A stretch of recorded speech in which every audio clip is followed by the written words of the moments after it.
Naging emosyonal sina Regine Velasquez at Ogie Alcacid habang nagpapalitan ng I-do's sa tinaguriang Wedding of the Decade. Eksklusibo pong nasaksihan ng GMA News ang kanilang pag-iisang dibdib. Nakatutok si Nelson Canlas live mula sa Nasugbu, Batangas. Hi Nelson, kinilig ka ba? Tama ka dyan, Pia, dahil kanina nga ay bumuhos ang matinding emosyon ng marami habang ikinakasal sina Ogie Alcacid at Regine Velasquez dito sa Nasugbu, Batangas. Larawan ng isang blushing bride si Regine Velasquez habang naglalakad patungong altar bago siya maging Mrs. Ogie Alcacid. Sa seremonya, ilang beses umiyak ang dalawa. Marami ang natouch habang nag-exchange ng vows sina Ogie at Regine. Ogie, this ring is the sign of the covenant. this ring is the sign of the covenant I have made with you today. I have made with you today. Love you To love you with an eternal love as I place it on your hand as I place it on your hand and receive it. and receive it. You acknowledge You acknowledge that you are no longer your own. that you are no longer your own, but mine. Ogie, I give you this ring I give you this ring as a sign of my vow. as a sign of my vow. Nangako naman ang dalawa sa harap ng kanilang mga magulang na aalagaan nila ang isa. Huwag po kayo mag-aalala. Aalagaan ko po si Regine.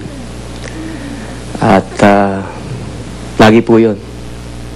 Mula ngayon hanggang magpakailanman.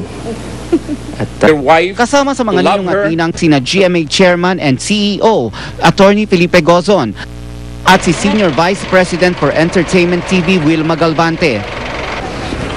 Sa mga away si President Noynoy Aquino. Walang naging aberya sa kasal na inabot ng mahigit isang oras. Ogie and Regine, I now pronounce you husband and wife.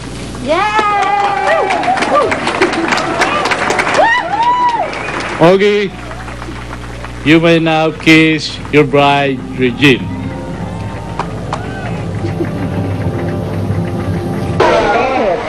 Sa reception front, nakausap ng GMA News ang dating asawa ni Ogie, Ren Morrow. Nagpahayag ito ng labis na kasiyahan ngayong mag-asawa na sina Ogie at Regine. Si Michelle ang personal na nag-asikaso ng floral arrangement ng kasal. Basta sayang-saya kami para sa inyong dalawa. Sobrang ganda-ganda ang ceremony ninyo at truly touching sa puso yung mga sinasabi nyo sa isa't isa. My children, my husband and I, mahal ko kayong dalawa. We all love you so very much and we're very happy for you.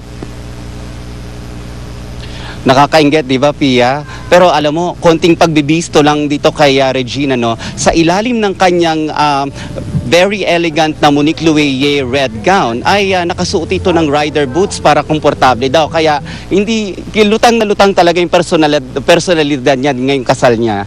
Pia? Sino ang mas umiyak, si Ogie o si Regine? Alam mo, kanina, no, naglalakad pa lang si Regine, umiiyak na siya. Pero pagdating sa altar, nakikita mo talaga si Ogie, nagpupunas na rin ng luha niya. Tapos nung nag-exchange sila ng vows, bawat salita nila talagang kumbaga tumutusok talaga sa damdamin. I have made with you today. Maraming salamat sa iyo, Nelson Canlas, sa mga kwento mo. Pero mga kapuso, medyo bitin po ano. Huwag mag-alala dahil mapapanood niyo po ng buo ang kasalang Ogie at Regine dito lamang sa GMA. Exclusive po yan. Ang A Duet to Forever, the Ogie and Regine Wedding Special ngayong linggo, December 26, pagkatapos ng Caps Amazing Stories. Mga kapuso, excited na ba kayo sa mga mapapanood nyo dito sa GMA sa bagong taon? Pwes, sulya pa natin ang ilang excerpts mula sa mga bagong programa. Watch this.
namang magiging exciting ang New Year. And that's the hottest in showbiz. See you again tomorrow, mga kapuso. Ako po si Pia Guanyo. Mike?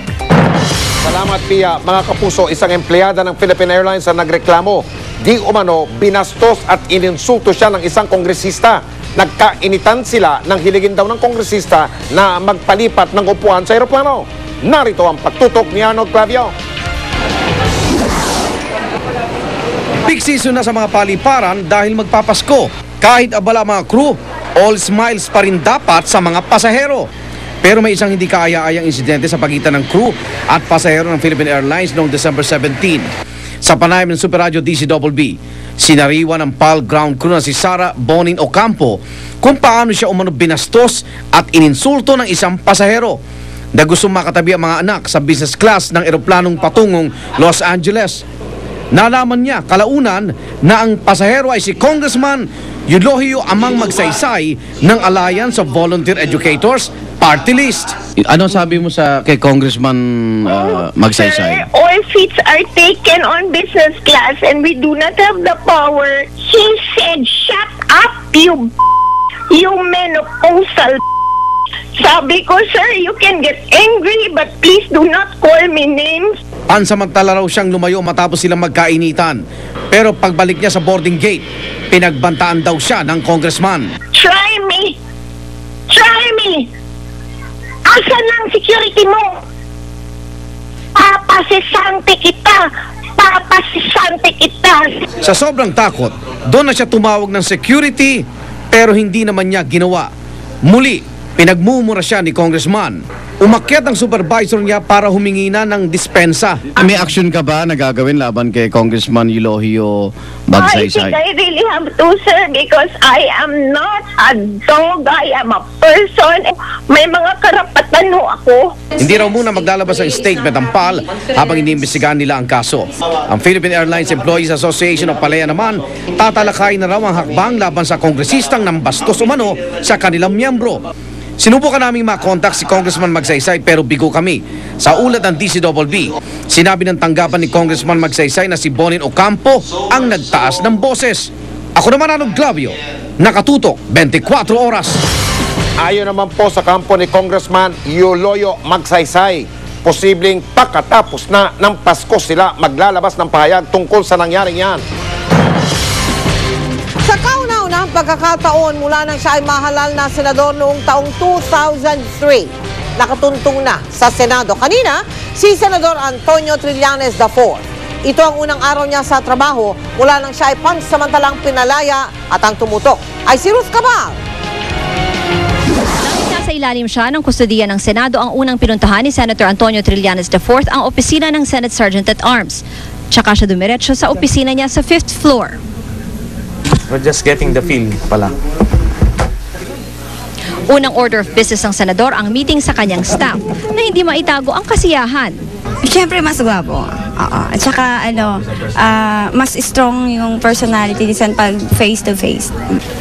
Pagkatapos nakipagpulong siya kay Senate President Juan Ponce Enrile, sabay silang humarap sa media.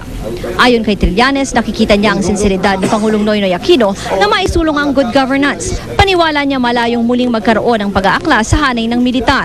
Kahit nga raw ang kontrobersyal na plea bargain agreement ni Major General Carlos Garcia na umano'y nagkamal ng milyon-milyong pisong pondo ng Armed Forces of the Philippines, hindi nakikitang rason ni Trillanes para magrebelde ang mga sundalo. Pero na mausisa naman sa pinamunuan niyang mga pag-aaklas laban sa Administrasyong Arroyo, di raw magsusori si Trillanes. Pero napatawad na raw niya ang dating Pangulong Arroyo na nagpakulong sa kanya. What happened to me was a matter of faith. I needed to go through that. Walang personal animosity. I'm not a vindictive person. Plano rin niya muling kumandidato bilang senador sa 2013 para makabawi raw sa 3 taon sa pwesto na nakadetine. Mahigit 7 taon ding nakulong si Trillanes at isa raw sa kanyang mga natutunan. Even sa Oakwood, medyo ako sa media, I was very hostile. So ngayon, I'm very, very patient. Because it can actually make you a better man. Ang bilang ni Enrile, 3 na nga sila sa Senadong nakaranas makulong, kasama si Senator Gringo Honasan. Si Enrile nga raw ilang beses nang nakulong. Of course, I don't expect to be imprisoned anymore because I am in the I am in the pre-departure area. At kung dinidibdib mo yon at wala ka ng ibang iniisip kung hindi gaganti, ay magkakasakit ka. Kaya ang pinakamagaling, gusto ko happy ka. Nagpulong din sina Trillanes at Honasan na natukoy pa nga noon na sumuporta sa mga magdalo sa Oakwood Mutiny. Payo ni Honasan, be clearer about what you are against, what you are for, rather than what you are against. We are elected to the upper chamber not as soldiers or lawyers. We must serve public interest. Sa pagbubukas muli ng sesyon sa January 17, personal lang makikibahagi si Senator Antonio Trillanes IV sa mga gawain dito sa Senado. Pangunahing isusulong daw niya ay mga panukalang batas para sa dagdag na benepisyo sa mga kawani ng gobyerno, mga sundalo at pulis. Ruth Cabal, Nakatutok, 24 Oras. At yan po mga balita ang aming tinutukan sa nakalipas sa 24 oras. Maraming salamat sa inyong pagtitiwala. Tatlong araw na lamang at Pasko na mula sa tahanan ng katotohanan. Ako po si Mel Tiangco. Ako po si Mike Enriquez. Ito ang GMA. Walang kinikilingan, walang pinoprotektahan, walang kasinungalingan. Walang bahid politika, serbisyong totoo lamang. At dahil hindi natutulog ang balita, nakatutok kami 24 oras.